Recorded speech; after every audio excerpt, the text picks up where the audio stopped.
ఓ అబ్బాయి, ఫ్లవర్ తీసుకున్నానంటే నేను యాక్సెప్ట్ చేసినట్టు కాదు. మళ్ళీ నువ్వు ఏదేదో ఇమాజిన్ చేసుకోకు. ప్రస్తుతానికి ఇది తీసుకున్నావు కదా, అది చాలు, మిగతా తర్వాత చూసుకున్నా.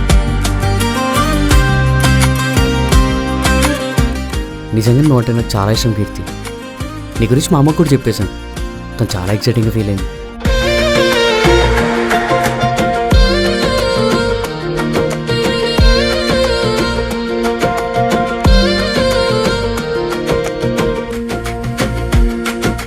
రే, మీ కంపెనీలో రిఫర్ చేయొచ్చు కదా.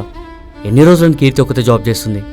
ఫ్యూచర్లో నాకు జాబ్ రాకపోతే నన్ను వదిలేస్తావా?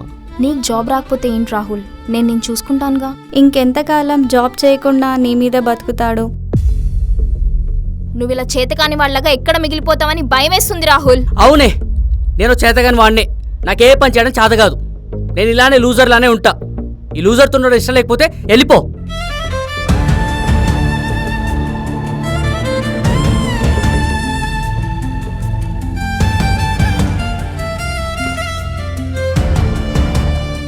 కీర్తి నన్ను వదిలేసి వెళ్ళిపోయిందిరా. ఏంట్రా నువ్వు చెప్పేది? తనకు జాబ్ కావాలంట. నేను ఒక లూజర్ అంట. సారీ రాహుల్. సారీ చెప్పే అర్హత నీకు లేదు. నా లైఫ్లో నుంచి నువ్వు ఎప్పుడో వెళ్ళిపోయావు. నీకు గుర్తుందో లేదో, ఇదే టేబుల్ మీద మనం జర్నీ స్టార్ట్ చేసాం.